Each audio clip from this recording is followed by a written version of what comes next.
जी chills global समाचार में आप सभी का स्वागत है। बहुत हुआ हिंदुओं पर हमला, अब होगा भारत का फाइनल वॉर। बांग्लादेश बॉर्डर पर पाकिस्तानी आतंकियों की नापाक हरकत देख खोल उठेगा अजीत डोभाल का खून। खुद हसीना ने बताई सच्चाई। शेख हसीना को वापस मांग रहा बांग्लादेश, लेकिन भारत देने को तैयार नहीं। क्या हो सकता है युद्ध? भारत में 600 सैनिक भेजने के बाद बांग्लादेश बॉर्डर पर पाकिस्तान क्यों कर सकता है नापाक हरकत? क्या शेख हसीना के भारत आने के बाद एक बार फिर से 1971 जैसा माहौल बन रहा है? बांग्लादेश बॉर्डर की स्थिति देखते हुए किसी भी वक्त युद्ध का माहौल क्यों बन सकता है? भारत ने बांग्लादेश के आसपास 12 से ज्यादा मिलिट्री बेस क्यों बनाए हैं?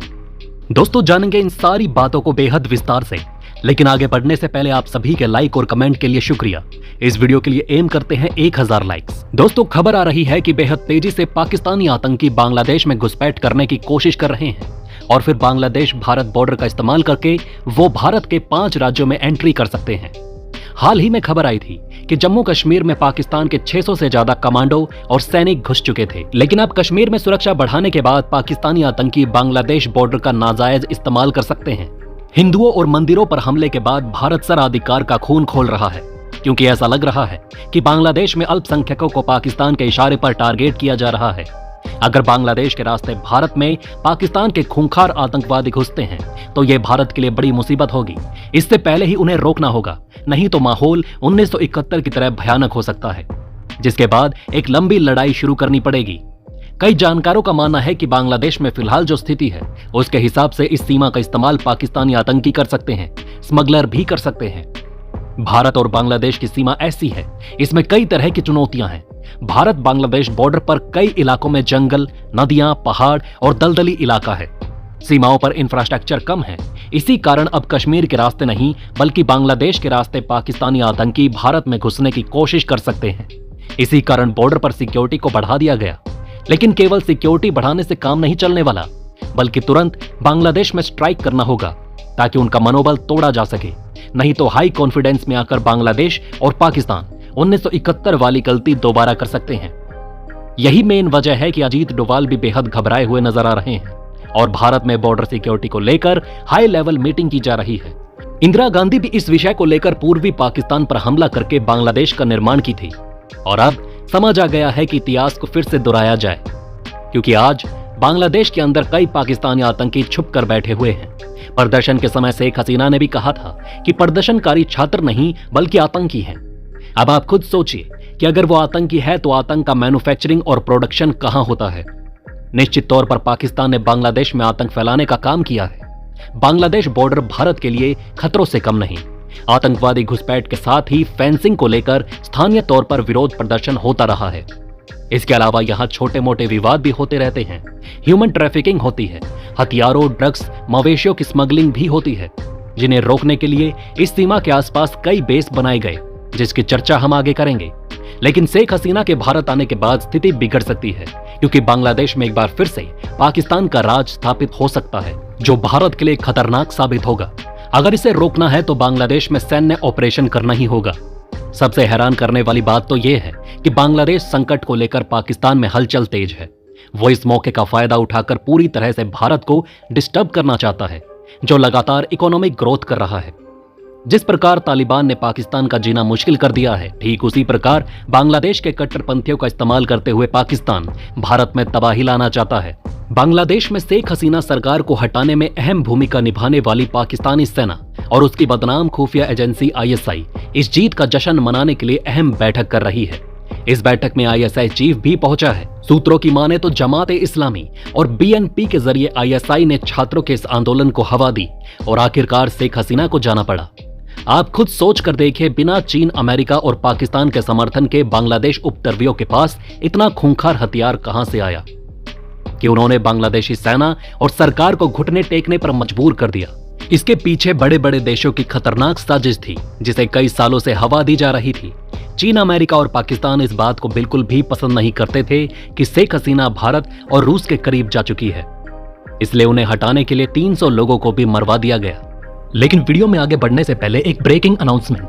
देश और दुनिया की 100+ फटाफट ब्रेकिंग खबरों को देखने के लिए हमारे चैनल को सब्सक्राइब करें, बेल नोटिफिकेशन ऑन करना ना भूलें, ताकि हमारी सुपरफास्ट मॉर्निंग समाचार और इवनिंग बुलेटिन आप तक बिना किसी देरी के पहुंचे। याद रखिए, आप तक सबसे तेज 100 खबरें सिर्फ जी चिल्स पर। वैसे तो सभी को पता है कि बांग्लादेश कायदे से रहेगा, लेकिन अगर वो पाकिस्तान की तरह नापाक हरकत करने लगा तो फिर भारत छोड़ने वाला नहीं है। दुनिया के 145 देशों में बांग्लादेश की मिलिट्री रैंकिंग 137वीं है, जबकि भारत 5 में शामिल है और बांग्लादेश से कई गुना ज्यादा ताकतवर है। इसलिए भारत के साथ किसी भी तरह की जंग करने की वो हिम्मत नहीं कर सकता। अगर बांग्लादेश को चीन या किसी अन्य इस्लामिक देश ने उसे भड़काया तो कुछ दिन के लिए वो परेशानी का सबब बन सकता है। इतना ही नहीं, बांग्लादेश के आसपास भारत ने पूरा का पूरा मिलिट्री बेस नेटवर्क बिछा रखा है। आप स्क्रीन पर देखिए, बांग्लादेश के आसपास भारत के तकरीबन 12 मिलिट्री बेस मौजूद हैं। भारत ने यह जाल इसलिए बिछाया ताकि अगर भविष्य में चीन और पाकिस्तान कोई नापाक हरकत करते हैं तो उनका माकूल जवाब दिया जा सके। भारत बांग्लादेश पर हमला इसलिए भी कर सकता है क्योंकि वहां हिंदुओं को चुन चुन कर टारगेट किया जा रहा है। जानकारी के लिए आपको बता दें कि बांग्लादेश की कुल आबादी 16.72 करोड़ है। इसमें हिंदुओं की आबादी मात्र 1.3 करोड़ है और उन्हें खुलेआम टारगेट किया जा रहा है। बांग्लादेश में हिंदू मंदिरों पर हमले हो रहे हैं। इसे लेकर नोबेल प्राइज शांति विजेता कुछ नहीं बोल रहा, जो अब वहां का नया सरकार चला रहा है। वो हिंदुओं की रक्षा के लिए कुछ नहीं कर रहा, इसलिए उसे सबक सिखाने की जरूरत है, क्योंकि वो सीधे तौर पर चीन, पाकिस्तान और अमेरिका के इशारों पर काम कर रहा है। अगर वो एक बार बयान दे दे तो हिंदुओं पर हमले बंद हो जाएंगे, लेकिन अभी तक वो ऐसा नहीं कर रहा, जिसके कारण भारत और बांग्लादेश के बीच युद्ध की स्थिति बनती जा रही है। प्रधानमंत्री नरेंद्र मोदी ने सुरक्षा और बांग्लादेश के हालातों को लेकर मीटिंग की, लेकिन जिस प्रकार संयुक्त राष्ट्र इस पूरे मुद्दे पर कुछ बड़ा कदम नहीं उठा रहा, उसे देखते हुए भारत को ही मोर्चा संभालना होगा, क्योंकि बांग्लादेश कोई पाकिस्तान नहीं, बल्कि वो शुरू से ही भारत का मित्र रहा है और हम उसे आसानी से नहीं खो सकते। संयुक्त राष्ट्र प्रमुख ने लोकतांत्रिक तरीके से सत्ता परिवर्तन की बात कही। इससे ज्यादा यूएन वाले कुछ भी नहीं कह सकते, क्योंकि वो पूरी तरह से मूर्ति के पुतले बन चुके हैं। इसके अलावा हाल ही में एक बेहद भयानक दुर्घटना घटी। बांग्लादेश में फिल्म प्रोड्यूसर सेलिम खान और एक्टर तथा उनके बेटे शांतो को भीड़ ने जिंदा जला दिया। सेलिम खान भारत में काम करते थे, वो बंगाली फिल्म इंडस्ट्री से जुड़े हुए थे। उन्हें भीड़ ने सोमवार को जिंदा जला दिया। सेलिम खान लक्ष्मीपुर मॉडल यूनियन परिषद के चेयरमैन थे। जिंदा जलाने से पहले सेलिम को जमकर मारा पीटा गया। आखिर ये कहां का इंसाफ है? अगर भारत बांग्लादेश में नहीं घुसा तो ऐसे हत्याएं होते रहेंगे। जो लोग भारत से प्रेम करने वाले हैं उन्हें चुन चुन कर टारगेट किया जाएगा। बांग्लादेश के पूर्व विदेश मंत्री और आवामी लीग नेता हसन महमूद को ढाका के अंतर्राष्ट्रीय हवाई अड्डे पर हिरासत में ले लिया गया। उनके अलावा और भी कई बड़े नेता देश से भागने की कोशिश कर रहे थे। इन सभी को बांग्लादेश की सेना को सौंप दिया गया है। इन सब की सुरक्षा के लिए मोदी सरकार को कदम उठाना चाहिए, नहीं तो इन सब को मार दिया जाएगा, क्योंकि इन सब ने मिलकर बांग्लादेश को भारत के करीब रखा था। नहीं तो बांग्लादेश भी कब का चीन और अमेरिका के हाथों बिक गया होता। तो दोस्तों, इस वीडियो में फिलहाल के लिए इतना ही। आप देख रहे थे जी चिल्स। जल्द पूरे होंगे आपके सारे विल्स। धन्यवाद।